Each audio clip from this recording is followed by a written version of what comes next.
kok tiba-tiba dari kimia yang menurut aku bergengsi dari lulusan UGM gitu kan, pasti semuanya kayak tadi Nia cerita dosen, terus mau jadi apa sih kayak di oil and gas gitu kan, tiba-tiba ini kayak entrepreneur, terus yang mungkin dipandangnya waktu itu ya semua entrepreneur di awal-awal tuh kan nggak keren ya. Intinya bukan ke situnya, karena waktu itu kemudian ada pertanyaan, ada pernyataan yang kayak ini teman-temannya udah pada kerja loh. Karena emang beneran seangkatan aku itu udah pada masuk ke perusahaan swasta terutama itu banyak. Yang jadi dosen malah nggak terlalu banyak dibandingin dari semuanya. Jadi kayak mereka udah punya gaji, sedangkan aku malah milih sekolah lagi gitu ya. Dan sekolahnya pun lintas bidang gitu. Jadi memang dulu sempat dapat ya kayak pertanyaan yang mungkin kalau di hati kecilku jadi kayak, aduh aku dipercaya nggak ya? Kalau kita suka ditanyain apa konsepnya buat partnership.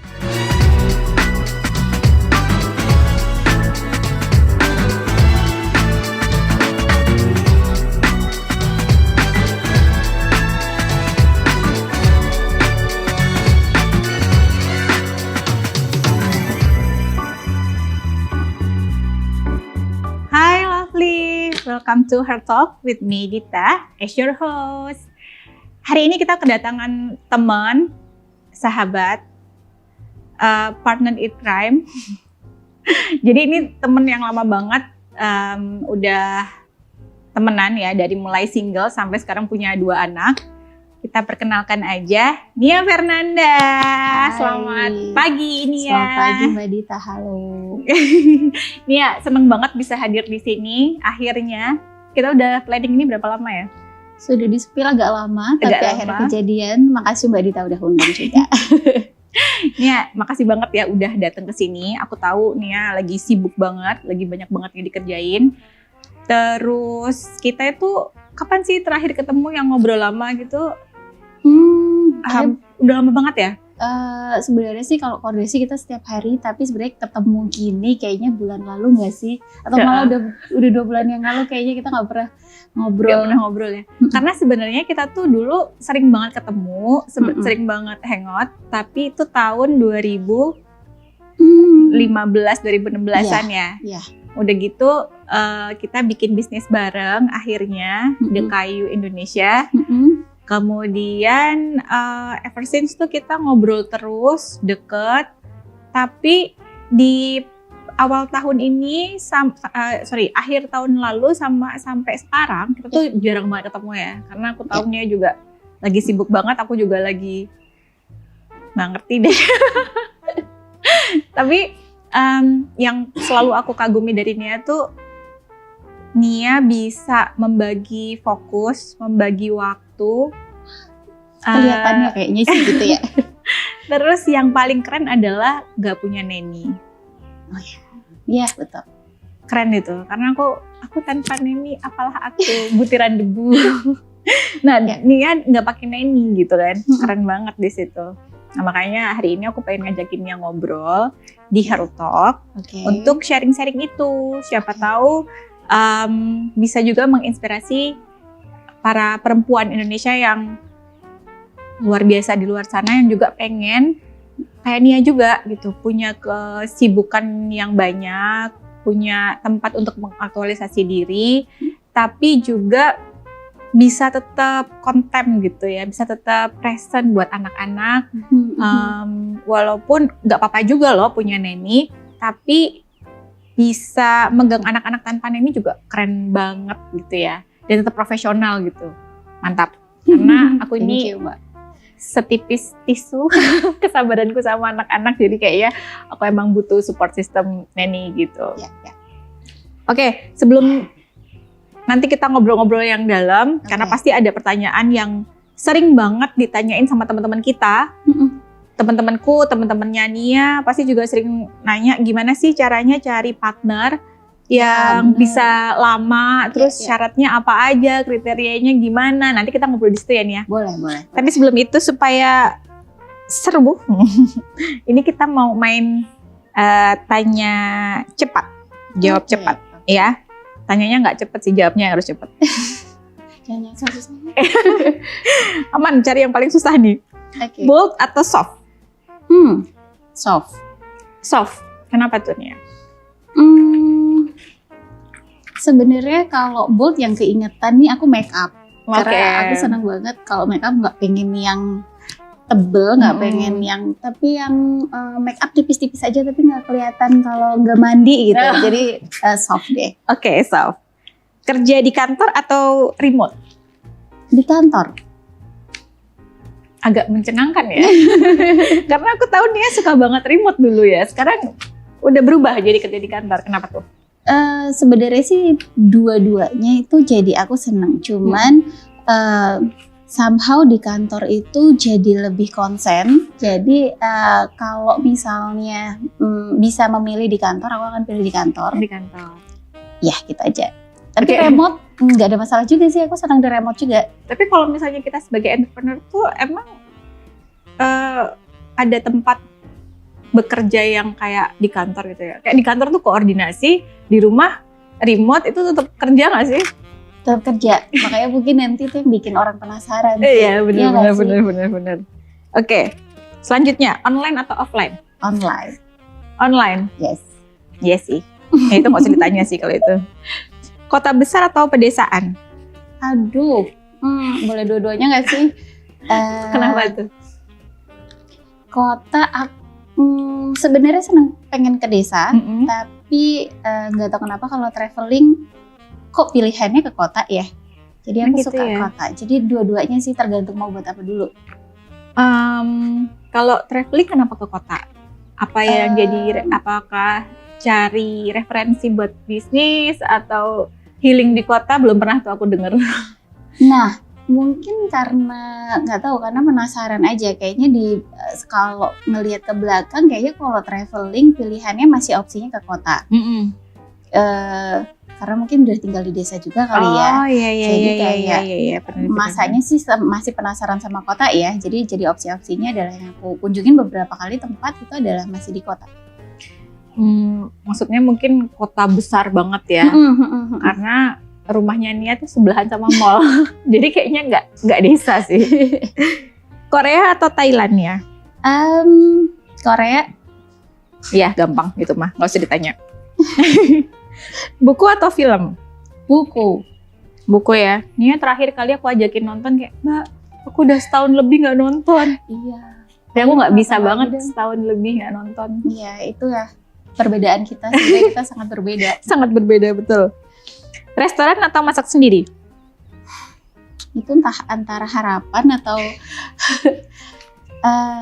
restoran. Restoran. Cita-cita masak sendiri. Realita restoran. Ya, I see. Aku juga. Panas atau dingin? Dingin. Aku sudah memasuki di mana usia teh anget tawar menjadi teman, bukan lagi dingin-dingin. BTS atau Coldplay? Susah nih. Karena dua-duanya nonton ya waktu itu ya, konsernya. Dua-duanya nonton. Dua-duanya senang sebenarnya, tapi kayaknya Coldplay. Coldplay? Yes. All time favorite? Yes. Oke. Skandinavian atau industrial? Skandinavian. Karena tadi nggak mau bold ya, Yes. jadi nyambung ke situ juga. Ya. Oke, selesai. Terima kasih Nia. Oke, back to question ya. Tadi kita mau nanya-nanya tentang Nia itu bisa running bisnis, partneran sama aku di DKU, kemudian punya 2 baby, terus tetap bekerja ke kantor, dan tetap tanpa nanny. Itu Masya Allah keren banget. Terus kalau boleh tahu Nia, awalnya Nia bisa masuk ke dunia yang seperti Nia sekarang hidup itu, apakah memang sudah cita-cita dari dulu atau gimana? Boleh diceritain nggak? Mulai dari SMA mungkin atau kuliahnya Nia? Aduh, ini sebenarnya kalau suruh cerita ntar jadi panjang, tapi nggak apa-apa ya. Iya, emang ini harus panjang. Aku itu dulu sebenarnya hampir nggak pernah cita-citanya bakal jadi entrepreneur atau kayak wirausaha.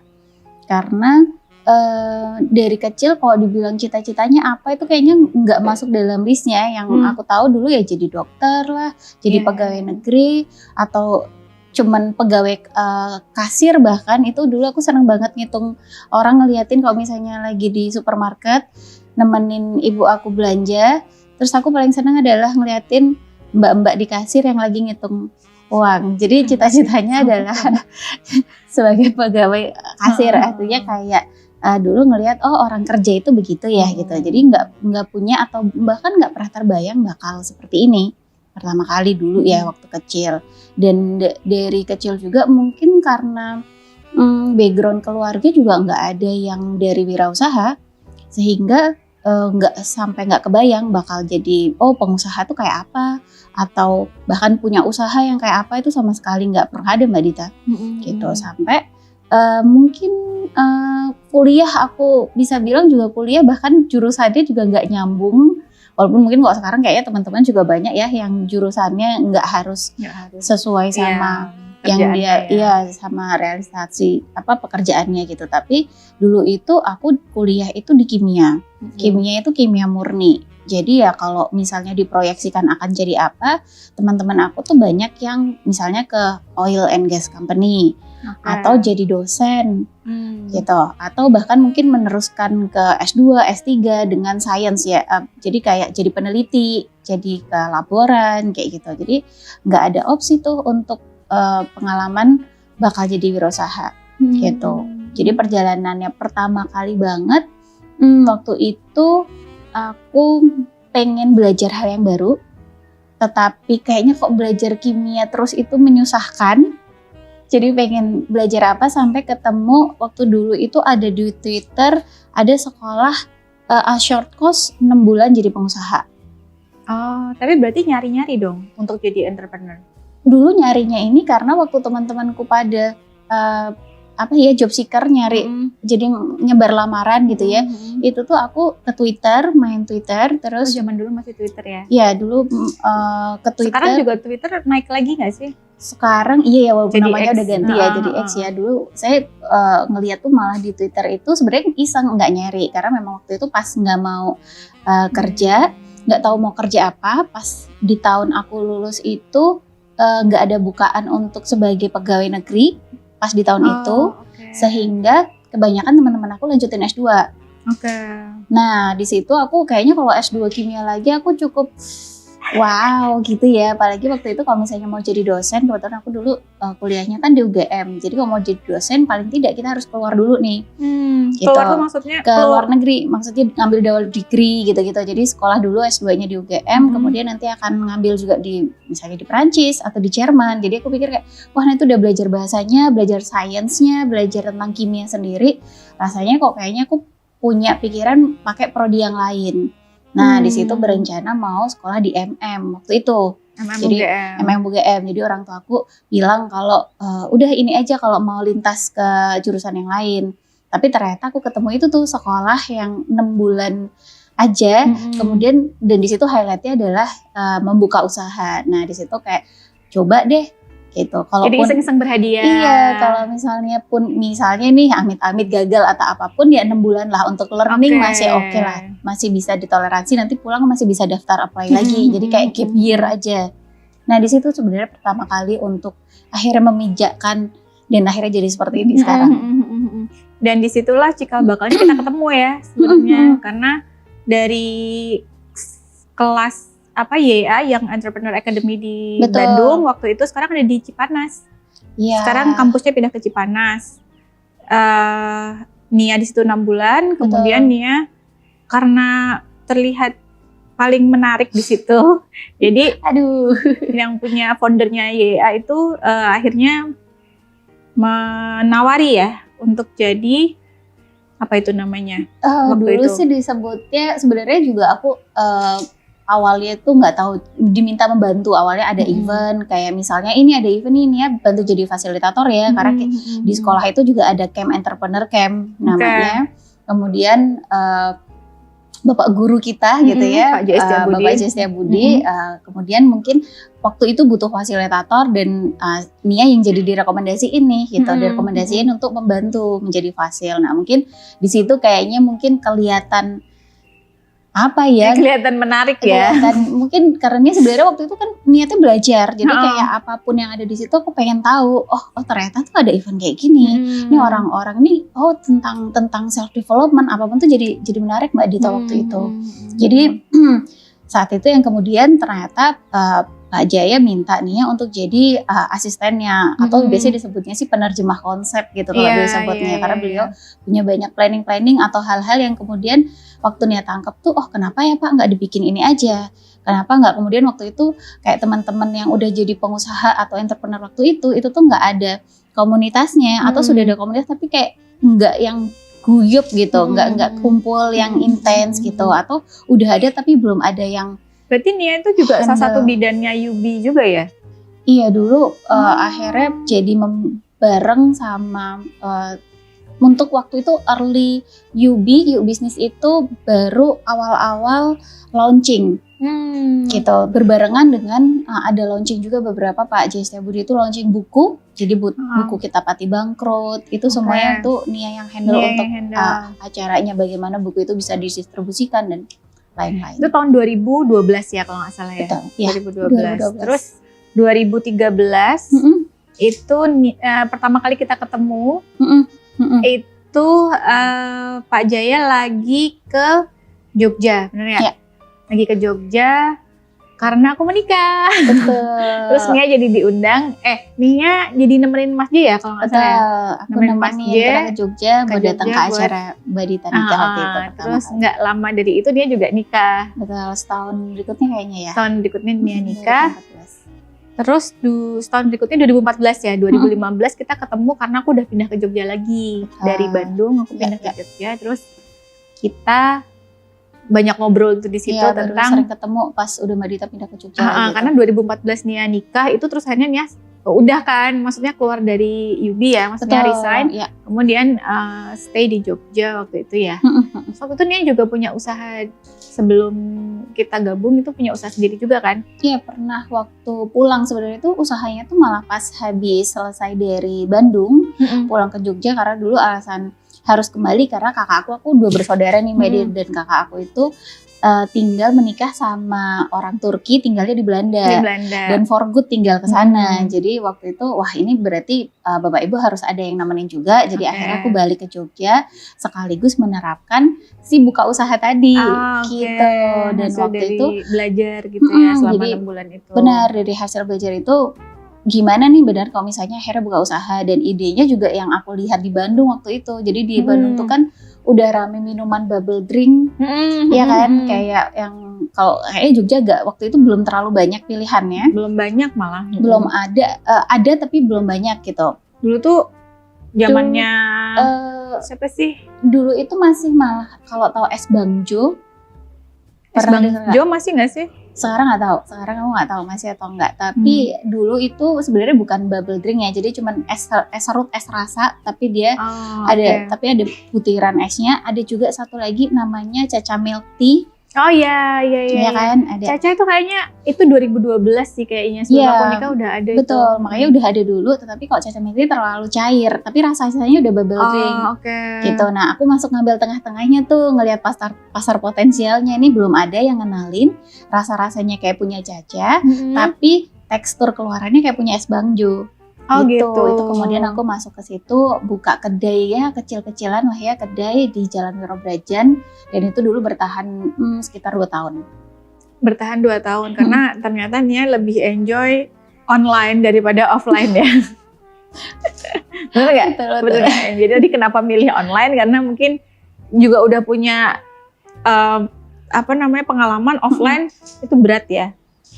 Ternyata berat ya.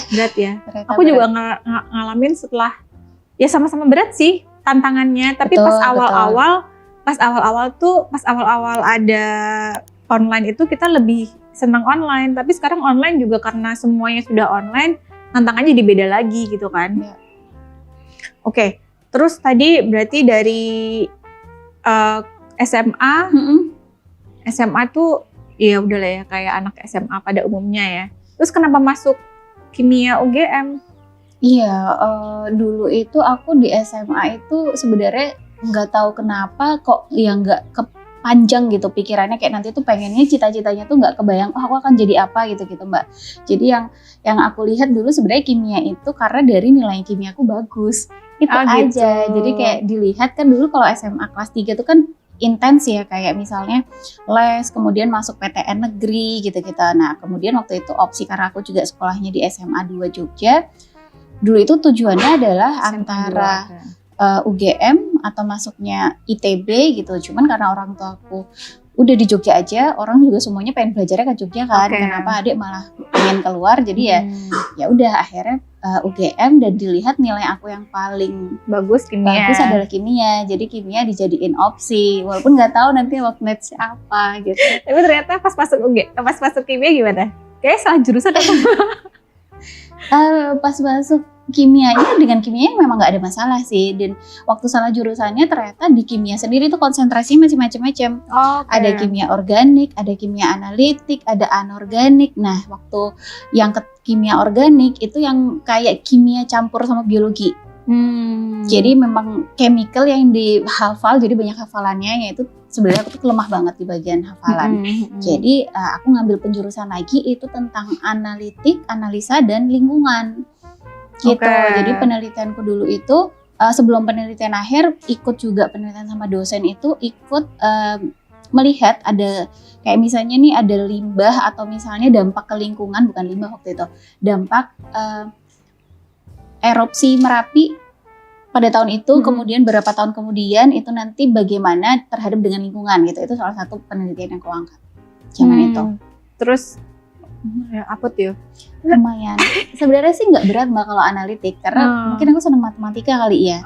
Jadi logik aja gitu. Kalau misalnya begini ya jadi begini. Kalau misalnya logika lah, nggak terlalu yang banyak hafalan sih, insya Allah nggak terlalu susah ya. Akhirnya PES 4 tahun 3,5 sih, aku nggak kumlot, tetapi cukup lah, nggak yang lewat lulusnya, tetapi juga IPK-nya oke ya, normal di atas 3,45. Jadi kalau di kimia atau di MIPA itu lumayan oke gitu sih. Oke, terus kalau pas dari abis buka yang pertama itu ada kayak tantang apa ya, kayak kayak nggak didukung gitu loh dari orang tua, karena kan orang tua Nia bukan dari entrepreneur kan. Betul. Terus kok tiba-tiba dari kimia yang menurut aku bergengsi dari lulusan UGM gitu kan, pasti semuanya kayak tadi Nia cerita dosen, terus mau jadi apa sih kayak di oil and gas gitu kan, tiba-tiba ini kayak entrepreneur, terus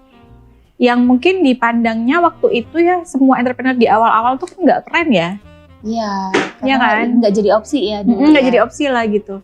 Nah itu ada nggak kayak orang tua yang bilang, ayo dong balik lagi gitu, cari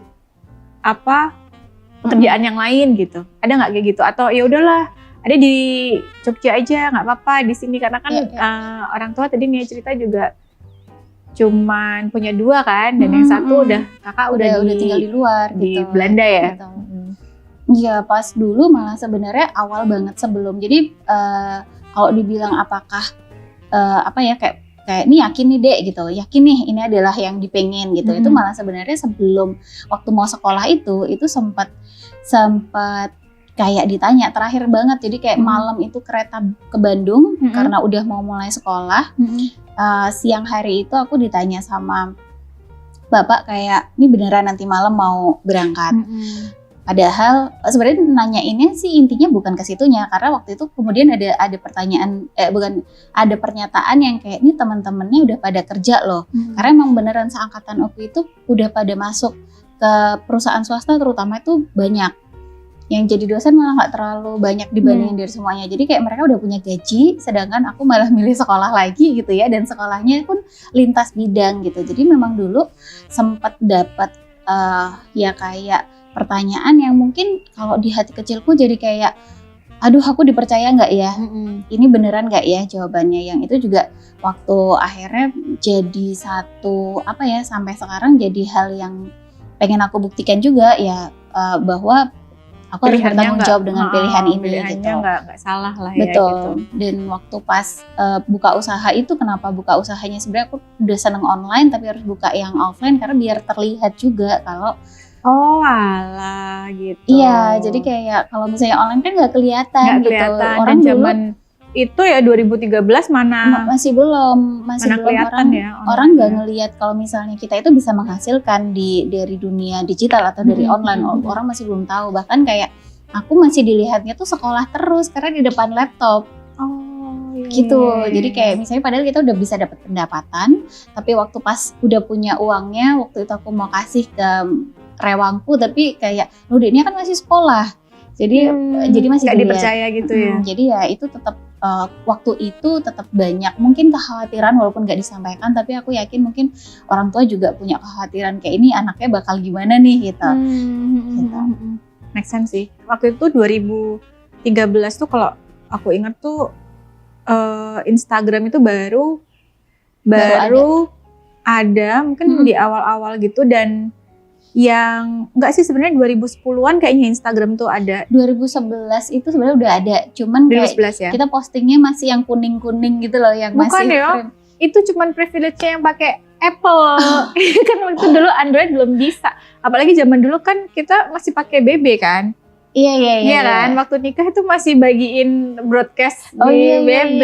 Jadi kayaknya waktu itu privilege untuk orang-orang keren aja sih yang HP-nya iPhone yang bisa akses Instagram. Jadi sosial media itu belum seperti sekarang, dan pekerjaan online waktu itu tuh masih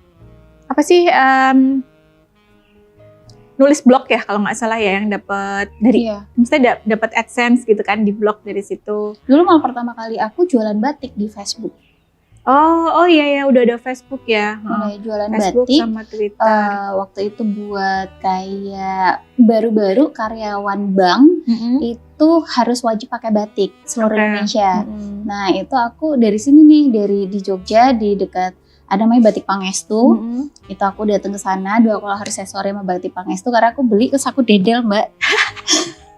Nah brandnya kemudian aku jual. Itu aku kirim ke kantor pos, packing tuh di parkirannya kantor pos, kemudian aku kirim, kemudian ya udah itu dapat duit dari situ pertama kali online. Gitu. Itu dari Facebook. Zaman dulu Facebook juga udah rame kayak sekarang. Dulu kan ada batas maksimalnya, jadi kayak Facebook itu maksimal temenannya tuh 5.000. Jadi kalau misalnya udah 5.000 kita bikin Facebook baru lagi tuh. Gitu tuh aku sampai punya 3 atau 4 akun untuk bisa jualan itu. Dari jualan aksesoris, jualan batik yang terakhir sebelum akhirnya berangkat ke Bandung itu terakhir kali tuh batik. Jadi sebenarnya sebelum berangkat ke Bandung itu udah jualan. Pas kuliah itu kalau teman-teman aku pada ngobrol habis nge-lab gitu, aku pergi nyari dagangan. Berarti emang udah ada ya pengenan cuman nggak tahu namanya, nggak tahu profesi itu apa, cuman senang aja kalau misalnya hobinya itu menghasilkan. Jadi ya uangnya buat jajan lagi, maksudnya uangnya buat tambahan main lah, buat uang jajannya. Iya gitu. Jadi sebenarnya mungkin udah tahu, udah melakukan tapi nggak tahu namanya itu apa. Oh itu tuh yang namanya wirausaha atau namanya menghasilkan gitu, nggak tahu. Tapi waktu itu aku yakin belum sebanyak itu loh orang yang memanfaatkan sosial media di tahun itu ya. Di tahun itu kayaknya belum banyak yang memanfaatkan sosial media sebagai tempat jualan gitu. Dulu tuh kan masih buat saling koneksi aja, bersosial ya. Apalagi kayak Facebook itu kan kita nyari orang-orang yang dulu teman SD, teman SMP, teman apa zaman dulu kan. Yang dulu tuh kita ngalamin ini nggak sih? Apa sih sebelum Facebook? Friendster ya kan, Friendsternya itu kan udah nggak aktif lagi, terus kita nyari Facebook di situ gitu kan. Nah orang tuh masih di situ, belum kayak jualan kayak sekarang kan. Jadi waktu itu gimana tuh Nia kenalannya sama sosial media, sama internet, sampai bisa jadi output yang menghasilkan gitu, bukan cuma buat having fun gitu loh. Kalau kenapanya hampir nggak tahu juga, mungkin paparan aja kayaknya ya. Jadi kayak dulu itu memang zamannya pakai Yahoo Messenger. Kemudian kita chat-chat awal, maksudnya kayak kita melihat ini ada namanya dunia internet gitu ya. Kemudian kita bersosialisasi, itu juga awal-awal tahu dari situ. Kemudian benar tadi pakai Friendster, terus pakai Facebook, dan di Facebook itu sebenarnya tuh dari dulu tuh aku seneng ini loh Mbak Dita, bikin kalung kayak ngeronce. Kemudian waktu bikin nggak tahu kenapa kayak aku foto aja, habis aku foto aku taruh itu di Facebook itu Dan laku. Makanya dulu aku kemudian nama tokonya aku masih ingat, namanya Lollipop. Nah, atau saya ada tahu nggak, namanya Lollipop. Itu pertama kali, ternyata padahal waktu di rumah, kalau aku kan itu kakak masih di rumah ya, jadi aku tanya, lucu nggak? Aku bilang gitu, kayak apa sih gitu kan. Waktu di foto, lah kok ada duitnya gitu. Nah itu sebenarnya paparannya hanya mungkin nyoba, waktu itu nyoba, kemudian habis itu dapat respon, terus ya coba barang yang lain gitu. Jadi mungkin itu aja sih, nggak ada kayak misalnya yang ngajarin gitu ya, itu nggak ada juga sih. Yang akhirnya penasaran aja sampai ngelihat kayaknya nih jualannya yang tadi aku cerita batik itu yang beli itu orang Papua pada saat itu. Makanya Bang itu malah nggak ada yang di Jawa, kan batik nggak banyak ya di kota-kota di luar Jawa waktu itu gitu. Nah sekarang aja mungkin juga udah makin menyebar, cuman waktu itu kan nggak banyak. Sehingga waktu itu aku beneran jualan batik. Keren. Batik kapal, batik seragam gitu. Dan waktu itu kenapa berhenti akhirnya? Karena sekolah. Syarat di Bandung memang harus selesai dulu, jadi kayak fokus sekolahnya 6 bulan. Terus akhirnya di Bandung itu makin happy karena ketemu ilmunya gitu ya. Oh ini ada namanya ya kayak gini. Akhirnya di 2014 menikah. Itu di situ waktu itu tetap jualan atau istirahat? Habis itu karena nggak lama dari menikah aku hamil, jadi dari situ terus istirahat dulu karena fokus ke kehamilan waktu itu. Terus 2015 aku pulang ke Jogja. 2016 kita kayak apa ya Nia, kita bikin apa ya Nia gitu ya waktu itu. Waktu itu karena 2016 habis lahiran anak pertama, karena anak yang pertama tuh lahir 2016 Maret, kayak Mbak Dita nggak lama dari itu, kemudian kita keep kontak ulang lagi tuh pas.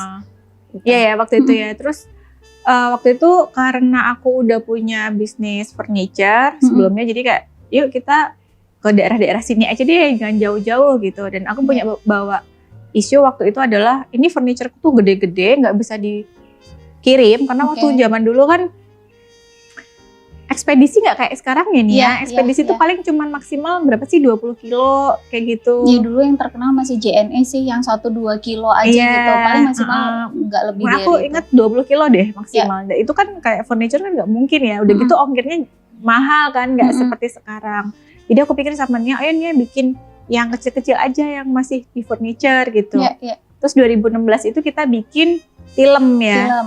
Film dan waktu bikin pertama kali, Nia langsung dipanggil karena kita dapet pameran Inacraft waktu itu 2016 akhir ya. Mungkin bulan Oktober itu ya. Dapat Inacraft, kemudian di Inacraft itu dilihat sama stasiun TV. Betul. Terus Nia dipanggil sama Trans 7 buat ngisi. Net TV. Net TV buat ngisi, menceritakan si produk film itu ya. Iya, karena dilihatnya itu juga sebenarnya di luar prediksi kan. Karena itu sebenarnya kita lagi coba-coba. Waktu Mbak Dita tanyain, ini kita bikin sesuatu yang baru apa nih gitu kan. Kemudian kita coba dari waste deh Mbak, potongan kayu jadi apa ya gitu kan. Akhirnya jadi si produk lampu. Dan rame banget waktu di Inacraft itu gitu. Padahal kita cuma bawa sampel, nggak bawa stok. Nah waktu itu ternyata dilihat sebagai produk inovasi. Nah diminta untuk menceritakan di acara pagi-paginya Net TV bareng sama Andre Taulani sama Hesti ya. Itu waktu itu. Ya, tapi waktu itu ya belum kayak gini ya, belum kayak Pondre sama Hesti yang sekarang. Oke, terus dari situ kita quit dari film karena kita ngerasa kayak film ini punya pasar, tapi kayaknya pasarnya masih harus dipanasin terus. Kita lebih baik switch ke produk yang memang sudah punya pasar potensialnya, cuma tinggal kita kenalkan gitu ya. Nah dari situ akhirnya Nia tuh yang ngurusin semua tentang per brandingannya, per sosial mediaannya gitu ya. Nah itu gimana nih caranya waktu itu bikin branding apa ya, aku nanyanya ya, nge-branding pertama Dekayu dari produk yang biasa aja mungkin, karena gini, produk kita di Dekayu itu kan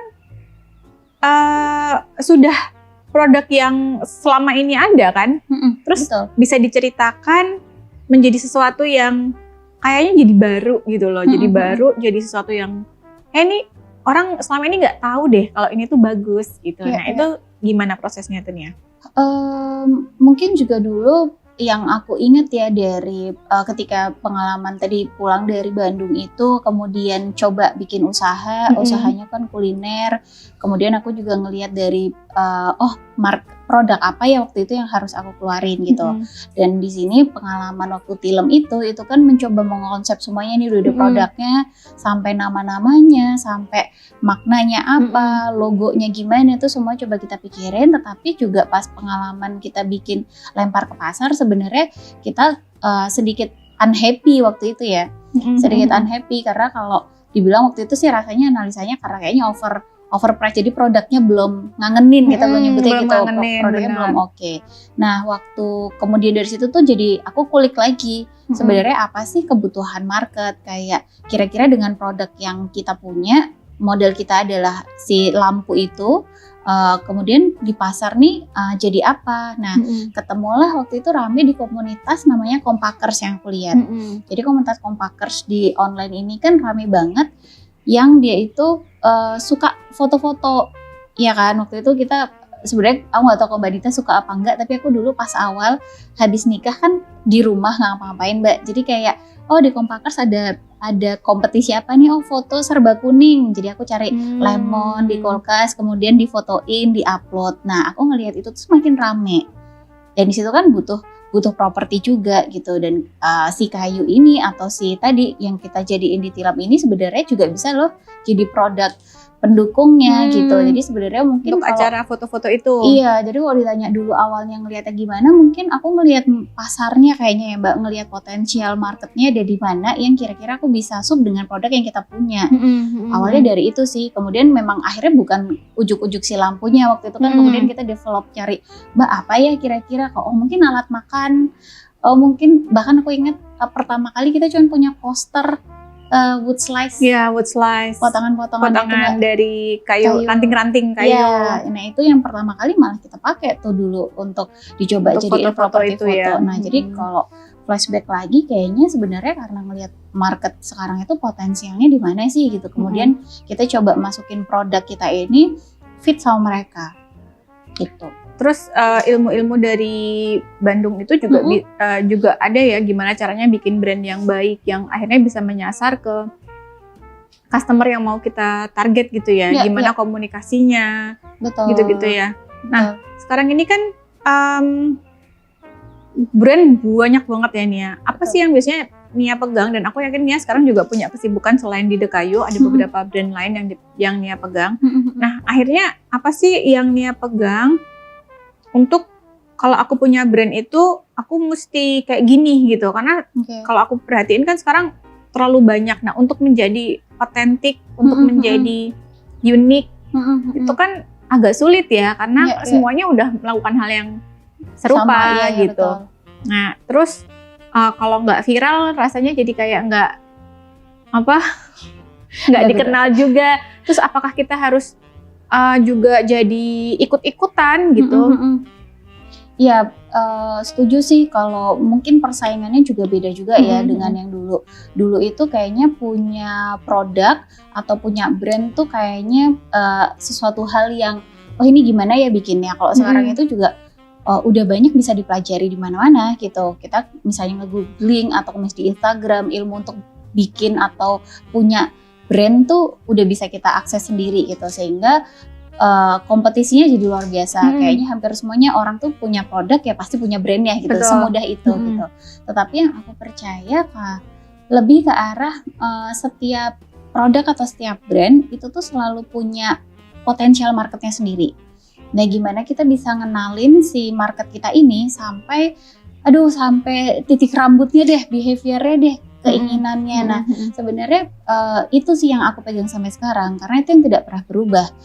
Walaupun apapun bentuknya berubah, betul, tapi intinya dia tetap memahami apa maunya target Iya, marketnya gitu betul. ya, dan Jadi- bagaimana kita fit in sama itu kemauannya mereka. betul, karena mungkin bisa jadi produk kita juga harus dikembangkan, produk kita juga harus berubah juga gitu ya. Tetapi market itu kan selalu ada, kita mau nyasar market yang mana nih gitu.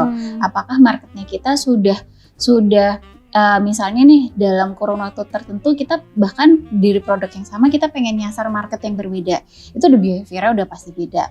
Jadi kita akan adjust atau kayak kemudian ngerubah, oh cara komunikasi kita udah pas atau belum ya. Kemudian kita nanti tes juga. Jadi yang kadang tuh suka lupa adalah kita udah punya planning banyak, udah punya, oh aku mau ini, tapi nggak dicobain, nggak dievaluasi, kemudian udah buntu duluan. Tuh kayaknya aku failed deh, atau kayak misalnya aku nggak berhasil nih gitu. Itu juga kayaknya rasanya sekarang itu dengan kemudahan membuat orang juga lupa beneran dicobain dan dievaluasi gitu. Nah itu mungkin yang selalu aku pegang, sehingga rasanya kita jadi ngerti gitu kalau produk kita ini tuh cocok marketnya ke siapa. Gitu. Kalau di tempatnya Mas J itu kan ada 7 langkah buka langsung laris ya. Kayaknya cuma 7, tapi aplikasinya ke produk kita, ke brand kita banyak dan lama karena kita mesti tes gitu. Nah sekarang tuh yang hit and run itu loh Nia, kayak oh aku pengen gedein iklan segede-gedenya gini terus tapi habis itu cabut gitu. Nah Nia tuh yang kayak gitu atau yang pengen sustain sih sebenarnya, atau kayak yaudah kita coba aja ini brand yang ini tuh yang sustain, yang ini juga yang hit and run gitu, atau yang gimana Nia? Mungkin kalau kayak kita pernah ngobrol ya Mbak Dita, kayak aku tuh sebenarnya ketika menjalani hari-hari itu tetap semuanya, walaupun misalnya wah ini bisnisnya seperti sedang gimana kondisinya, atau misalnya kayak wah kayaknya semuanya sedang nggak berhasil nih planningnya, tapi aku tuh kayak pengen tetap tidur nyenyak gitu. Ya selalu kadang aku bilang gitu, Mbak ini kalau misalnya ada sesuatu hal kayak ini kita bisa bikin kita tidur nyenyak enggak gitu. Artinya karena sebenarnya in the end kayak kita lagi punya planning atau banyak tantangan, itu kan masalah kemudian tanggung jawab mana atau resiko mana yang mau kita ambil. Nah kalau aku memang ketika kita menjalani bisnis itu sangat nyaman atau sangat tolerable resiko dan mana yang bisa kita ukur ketika ya kita pelan-pelan berproses. Jadi aku percaya sama proses sih. Jadi enggak yang ujuk-ujuk instan, walaupun mungkin teman-teman kita atau yang kita ngelihat bisnis-bisnis yang startup misalnya itu kan cepat banget gitu, growth-nya cepat banget, rasanya tiba-tiba dia udah punya berapa cabang misalnya gitu. Nah, tetapi mungkin ya pilihan stylenya seperti itu gitu, dan yang nggak salah juga sih, nggak salah juga gitu. Memang itu tadi mau resiko mana yang mau diambil gitu. Betul. Jadi lebih percaya dan lebih nyaman ketika proses itu step by step. Dan juga tetap harus tenang karena kita punya anak-anak yang kita butuh tenang gitu ya. Betul, karena tetap kita nggak lupa bahwa kita juga perempuan yang aku sendiri sekarang punya 2 anak, putra dan putri, masih TK dan SD. Ya kebetulan kita juga nggak jauh ya, anak pertama kita nggak jauh, anak kedua juga nggak jauh. Masih deket-deket, jadi kayak kita tetap juga harus waras istilahnya gitu kan, harus mindful juga ketika sama mereka gitu, sehingga enggak nanti kena mental breakdance ya. Udah nggak mental health lagi, mental breakdance gitu. Oke. Nah, dengan tadi yang Nia sampaikan tentang apa harus riset, mengetahui target market kita itu maunya apa, gimana. Itu kan kalau zaman kita dulu, ingat waktu awal-awal itu kan kita punya banyak waktu untuk ngelakuin itu karena operasional hariannya belum terlalu banyak kan. Iya. Kayak yaudah fokusnya adalah starting, bikin produk, terus mengenali pasar gitu. Tapi gimana kalau yang lama udah running nih, ya yang existing udah jalan, terus tim udah banyak, lumayan gendut gitu ya. Ya nggak gendut-gendut banget sih, tapi udah ada manusia-manusia yang harus dibayar tiap bulan gitu. Nah ini sama terus mengikuti perkembangan pasar, karena kan tadi ya kita mesti riset gitu, dan juga tetap bantuin yang tim yang sekarang running yang sekarang, terus riset juga gitu. Nah itu apakah Gen Z ini memudahkannya? Ya. Atau sebaliknya? Terus Nia pakai juga nggak kayak source lain, misalnya kayak yang lebih kreatif gitu ya, kayak misalnya magang atau third party untuk bantu itu, karena mungkin udah nggak kepegang sendiri gitu. Kalau dulu masih bisa dilakuin sendiri, kalau sekarang gimana? Dan itu kan kalau seandainya kita misalnya ke third party nih, itu kan ada investasi yang cukup besar yang harus dikeluarkan. Betul. Hitung-hitungannya kayak gimana gitu. Terus kalau misalnya magang mungkin jadi lebih murah mungkin ya. Tapi apakah itu juga jadi optimal sehingga bisa mengeluarkan output atau gimana tuh Nia? Iya, memang tantangannya tuh sekarang jadi beragam banget Mbak, karena satu sisi memang sekarang kita jadi berhadapan sama Gen Z ya. Jadi kayak tim di Dekayu itu yang anak-anak baru gitu ya, itu tuh sekarang juga jadi bervariasi kita ketemunya gitu. Jadi sebenarnya kalau Nia sendiri tuh ngelihat Gen Z tuh ya good and bad-nya tuh sama-sama aja seperti mungkin generasi kita gitu. Cuman memang ada beberapa hal yang perlu kita adjusting karena mereka kadang punya pikiran sendiri yang itu mungkin berbeda dari yang kita pikirkan gitu. Nah, cuman yang aku ingat bahwa si Gen Z ini tuh sangat kreatif. Mereka bisa berekspresif atau mengeluarkan ide-idenya itu nggak malu-malu kayak zaman waktu aku dulu gitu. Waktu aku muda dulu tuh mungkin punya ide tapi udah dia diem aja ntar takut salah gitu. Atau kayak udahlah nggak usah nanya lah gitu. Dulu aku ngerasain seperti itu dan beda sama anak-anak sekarang. Aku ngelihat yang mereka bisa beride, bisa menyampaikan itu dan tanpa mungkin bisa jadi idenya bisa bagus, bisa juga perlu dipertimbangkan lagi tapi minimal dia bisa menyampaikan. Itu yang aku lihat. Nah, kemudian bagaimana kita di perusahaan karena melihat itu ya karena di divisi marketing itu juga kreativitas itu penting, akhirnya kita juga menempatkan teman-teman ini nih yang generasi muda ini di tempat-tempat yang kotakannya memang idenya memang harus dikembangin gitu, termasuk kayak kita menerima ada internship, kita juga menerima kayak bahkan yang aku enggak expect gitu ya, internship ini dari akademik itu juga dibela-belain lu dari luar kota gitu. Kita jadi punya dari Surabaya, dari Bandung, dari waktu kampus. Itu ya, 2 tahun lalu ya kalau nggak salah ya. Sekarang masih ada. Dari Telkom itu satu anak itu lagi magang di kita sama ada juga dari ITS dari Surabaya itu mereka 3 bulan. Artinya emang mereka kayak awalnya kan kita lihat cuman ya area-area Jogja lah gitu, kampus di sini ternyata enggak juga, kita juga dilihat gitu. Nah sebenarnya juga ini kan benefit ya, mereka butuh tempat tahu belajar secara real praktek di lapangan. Kita juga membutuhkan tambahan resource baru untuk ide-ide segar yang baru gitu, sehingga ya kita mengkawinkan dua itu untuk jadi sesuatu hal yang win-win solusi gitu. Mereka bisa belajar, dapat pengalamannya, kita juga punya tambahan amunisi nih untuk ngeluarin ide-ide gitu. Memang akhirnya tetap harus diarahkan. Mereka tetap harus diarahkan yang seperti apa gitu. Dan juga diingatkan juga gitu, karena mereka kadang idenya terlalu liar. Idenya terlalu liar. Kadang karena kan tetap karena kita ngomongin bisnis kan ada alokasi budget yang kita sudah kita ukur gitu atau kita sudah tentukan gitu. Nah kalau idenya terlalu liar juga aku rasa malah jadi nanti takutnya jadi bumerang dan lain-lain ya. Jadi kita melihat itu sebagai ya itu tadi bagus di satu sisi, tapi kita juga perhatikan hal-hal yang juga mereka harus lihat nih. Misalnya di industri ini nggak bisa hanya asal ide aja, tapi ide yang seperti apa yang sesuai sama produk kita, ide yang seperti apa yang masuk nih sama marketnya kita gitu. Somehow memang nggak langsung berhasil, tetapi bulan lalu kayaknya kita ada tuh anak magang dari anak MMUGM yang sampai FYP. Itu juga yang nonton 1 juta ya kayaknya ya. Iya, sampai 1 juta di TikTok. Itu di luar ekspektasinya kita juga. Bahkan bukan di konten awal juga, udah di beberapa konten kemudian kita hit di konten yang mana itu sampai nggak expect ternyata dari TikTok sempat ada datang ke CS dari Malaysia mau pesan sekitar 200 hampers. Itu taunya dari TikTok ya. Artinya kayak bagus ketika ini berhasil gitu ya, tetapi memang itu tadi prosesnya juga nggak sesingkat asal bikin konten langsung ini gitu ya. Seperti itu.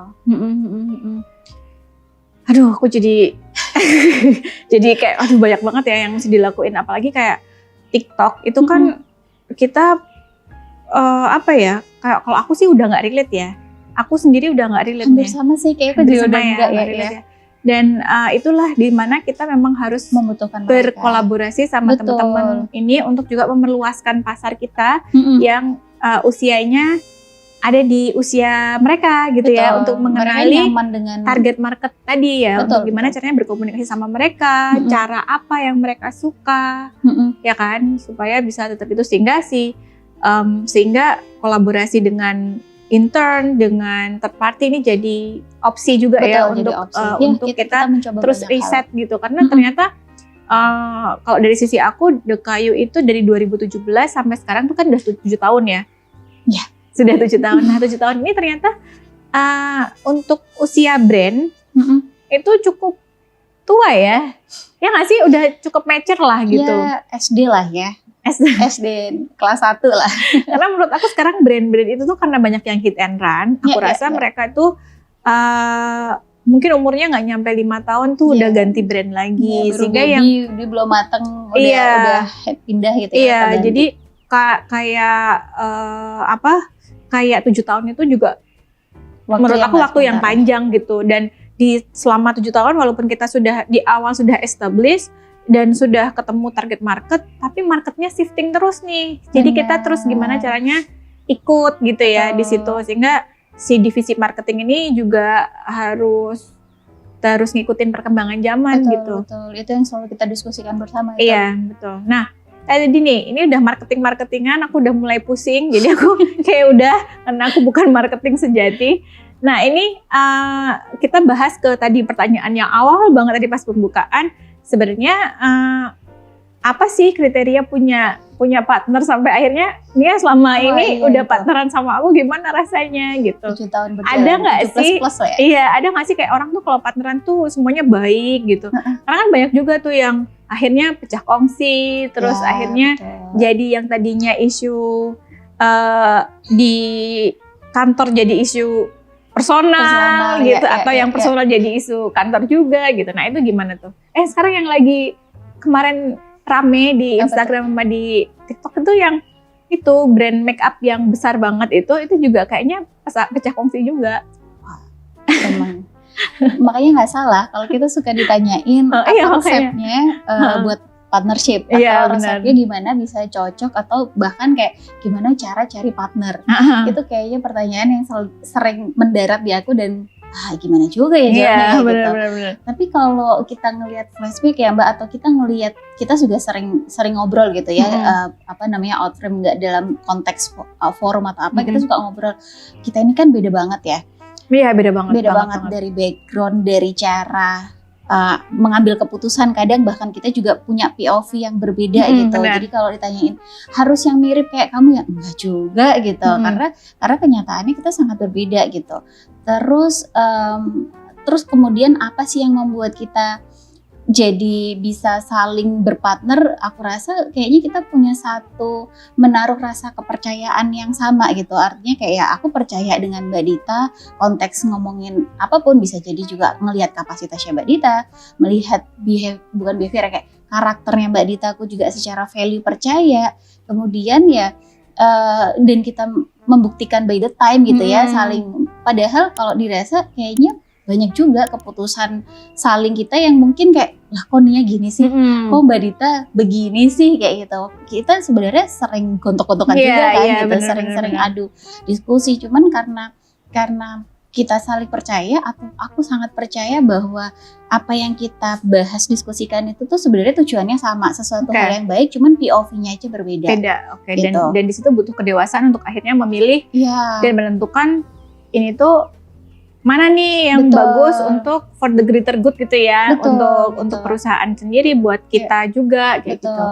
Nah di situ juga berarti untuk nggak egois, tapi kalau aku ngeliat tuh sebenarnya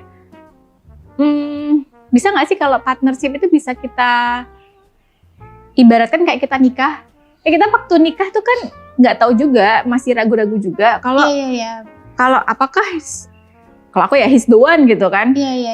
Baru bisa dibuktikan he's the one or not itu kalau kita sudah menjalani, ya nggak sih? Betul. Pas awal-awal pas mau nikah, aku waktu itu pernah ya ini off the record. Sebenarnya aku tuh 2 minggu sebelum nikah tuh aku batalin nikahnya tuh. Karena kayak kayak aku bilang kayaknya nggak jadi aja deh gitu. Kayak kan pas mau nikah tuh banyak hal ya kemudian dia datang ya. Maksudnya kayak nanti begini gitu ya. Kayak aku beneran nih yakin bakalan I ngadepin see. ini dan aku bisa ngadepin itu dan Iya, udah iya, nggak iya. ada turning back loh. Iya, iya, iya, Abis iya. itu ya memang ada perceraian, tapi kan ya masa mau cerai nikah gitu Iya, kan. iya, iya, iya. Semua orang kan nikah ya tujuannya untuk tidak bercerai gitu. Tapi enggak, buat aku personally, aku enggak pas mau nikah tuh enggak, oh ya aku akan menikah nih, aku seneng, enggak gitu loh. Tapi ya enggak, aduh nanti gimana ya, gitu loh nih. Jadi pas Iya, 2 minggu iya. sebelum itu kayak aku bilang sama Iqbal kan, mas suamiku kan, kayak, udah deh nggak usah jadi aja, lah itu semua udah dibayar, catering dan yang lainnya. Tinggal Aku udah go show deh. tinggal gue tapi aku kayak enggak deh kayaknya gitu loh. Jadi aku juga ngelihat partnership itu bukan dari awal kita tahu, walaupun Iya, memang iya, benar iya. kita pasti ngelihat ya kita pacaran kan juga kita mesti ngelihat kan, ya profiling, Seperti apa dia, keluarga seperti apa, gitu ya. kira-kira kayak gimana sih gitu kalau Iya. misalnya kita barengan. Tapi yang bisa mungkin garis yang sama adalah partnership itu pertama mesti beda nggak sih? Kalau misalnya laki-laki sama perempuan itu kan beda, Iya. ya kan? Nggak terus menikah sama, walaupun Iya. sekarang banyak ya. Jadi bingung deh ngomongnya. Iya, maksudnya kayak yang normal kan cowok, bukan yang normal ya. Sekarang normal Iya, semua ya. artinya kayak misalnya pun sebenarnya kan perbedaan itu aku rasa sebagai kayak kita berharmonisasi bareng gitu nggak sih? Kayak kita kadang kayak menari bersama lah, dancing lah sebenarnya itu kita. Kadang mungkin emang harus yang Badita yang di depan gitu. Kadang juga aku yang harus kayak oke, ini POV-nya sedang dalam konteks yang mungkin bukan marketing function gitu ya, dan itu butuh POV-nya untuk Mbak Dita untuk di depan gitu. Tapi kadang di divisi yang marketing ya Mbak Dita akan supporting aja kayak misalnya itu. Jadi kayak kita main berharmoni kayak mana dulu nih, tapi paling tidak yang kita percaya bahwa kita nggak pernah dua kepala untuk kemudian tim di bawah kita itu bingung gitu. Kayak ini harus loh kok Mbak Dita katanya A, kok Mbak Dita katanya B. Itu yang selalu kita jaga juga kan. Jadi komunikasi mungkin juga tipsnya ya itu tadi, kita bisa dancing bareng. Kayak misalnya sama pasangan itu kan kita juga gitu ya, nggak mungkin kita di rumah nggak ada bad moodnya. Iya benar. Ya kan, ada pasti kayak kesel nih nggak dibantuin gitu ya. Tapi kita mau tadi trust, kemudian ya kita dancing. Oh mungkin kita jadi udahlah ABN dulu, atau mungkin kita emang harus dikomunikasiin, diomongin tolong dong. Iya, Gitu. Seringkali kan juga kayak gitu. Kalau misalnya ada kebutuhan tertentu, aku suka coret Mbak Dita bantuin aku backup meeting ini misalnya, karena memang waktu itu kebutuhannya aku misalnya nggak bisa, atau mungkin function tertentu ada occasion di bagian yang memang butuh POV, yang bagian memang expertise-nya aku rasa Mbak Dita lebih expert, kayak handle ini dong gitu. Nah itu tuh selalu kita dancing bareng di situ, yang akhirnya insya Allah melanggengkan ini gitu, partnership. Ya pertama tadi trust ya, yang kedua memang beda role mungkin paling tepat ya. Jadi Nia ada di marketing, aku ada di sisi sebaliknya, ada di keuangan, ada di HR, ada di operation gitu. Jadi saling melengkapi. Jadi sering melengkapi. Jadi nggak tumpang tindih gitu ya. Betul. Jadi keahliannya tidak tumpang tindih, sehingga akhirnya ketika butuh ini itu Nia yang jalan, butuh yang lagi di sini bisa aku yang jalan gitu. Dan dari obrolan itu selain trust juga kita mesti punya visi yang sama setelah kita bekerja sama bareng. Mungkin ada obrolan-obrolan yang sebenarnya kita tuh mau gimana sih gitu. 5 tahun yang akan datang, 10 tahun yang akan datang, secara value mesti sama gitu ya. Iya. Mungkin itu sih, mungkin kalau misalnya beda tipis-tipis ya oke lah ya. Yang penting toleran tadi sama trust itu tadi, bahwa aku yakin bahwa Nia tidak akan melakukan sesuatu yang menyelakai si perusahaan ini gitu. Nah, kemudian yang lain lagi tadi, dari segitu banyak yang mesti dipikirin, segitu banyak kesibukan yang mesti dijalanin, terus peran juga banyak sebagai perempuan kan, jadi ibu, jadi istri jadi anak, masih kan. Itu gimana caranya Nia tetap bisa membagi waktu, satu. Kedua, support sistemnya tadi aku masih heran kenapa bisa gitu nggak pakai nanny. Gimana ngaturnya anak-anak tuh? Oke, anak-anak tolong bantuin mama, diam mereka semua. Nah itu bisa terus langsung diam, atau mereka juga gitu juga, atau sama gimana? Aja sebenarnya ya, kids as a kids gitu. Mereka ya anak-anak punya seperti anak-anak pada umumnya, mereka ada tantrumnya, ada nggak maunya, itu ya sebenarnya hari-hari sama aja Mbak. Cuman mungkin apa ya, kayak salah satu sebenarnya yang jadi penguat memang dari dulu inginnya nih itu ketika sudah bekerja di waktu kecil, karena mungkin kan orang tuanya kerja semuanya, sibuk semuanya, karena basicnya juga di keduanya kepolisian semuanya. Dulu pas zamannya SD itu ibu karena poluan juga, itu kalau misalnya sekolah itu kan belum kayak sekarang. Jadi dulu itu kalau sekolah tuh di Jakarta setahun. Atau sekolah di Jawa Timur itu 6 bulan, jadi nggak ketemu sama sekali. Sama ibu itu nggak ketemu? Jadi ya memang dulu seperti itu ya sekolahnya. Mungkin kalau sekarang udah ada Zoom, sudah ada berbeda caranya. Jadi kalau dulu ya sekolah hampir nggak ketemu, kan dulu telekomunikasi juga nggak seperti sekarang. Dulu masih yang kayak di wartel dan lain-lain pada waktunya kecil. Jadi yang rasanya kayaknya ada sisi itu yang membuat aku ini pengen banget bisa antar jemput anak. Sebenarnya itu. Jadi ini sebenarnya keresahan ketika kecil yang akhirnya jangan sampai anak-anakku merasakan itu gitu ya. Iya, walaupun sebenarnya kedekatan dengan ibu atau kedekatan orang tua itu pun hangat dan tidak ada masalah, alhamdulillahnya ya. Jadi tidak merasakan hal yang kosong juga, tetapi ingin merasa dekat dengan anak itu memang udah panggilan, Nia pengen itu gitu. Yang kemudian keluarannya ketika sekarang jadi kayak penuh kegiatannya, yang ngurusin Dekayu, ada organisasi juga, ada project-project juga yang di-handle, anak-anak masih dipegang sendiri tanpa neni, tapi sebenarnya juga ada support system yang aku butuhkan. Nggak mungkin enggak gitu, karena tangannya 2, nggak bisa nambah tangannya, jadi tetap dibutuhkan. Nah, yang aku percaya atau yang aku selalu pegang bahwa anak-anak itu pintar dari lahir. Anak-anak itu sudah gifted, fitrahnya itu adalah pintar. Bagaimana kita aja kemudian kita bisa memaksimalkan potensinya mereka. Salah satunya dengan selalu diajak ngomong. Jadi kayak itu yang selalu aku, kalau tadi Mbak Dita bilang kayak anak-anak, semua itu memang real itu di lapangan. Mbak Dita sering banget ngelihat aku ketika misalnya mau meeting atau mau apa tuh selalu briefing dulu sama mereka. Kayak hari ini jadwalnya apa, mama akan ngapain, mereka akan ngapain. Nah itu transparan aja mereka. Mungkin kayaknya managing bisnis diterapin juga kayaknya di keluarga sedikit, dan menerapkan anak itu jadi as a teamwork gitu. Karena mereka seneng juga kalau deket sama mamahnya, dan aku juga seneng nih deket sama mereka gitu. Yang akhirnya kita lakukan sampai sekarang gitu. Keren sih. Kayaknya aku mesti nyoba, walaupun nanti mungkin nggak tahu berapa lama bertahan. Ditebelin tisunya.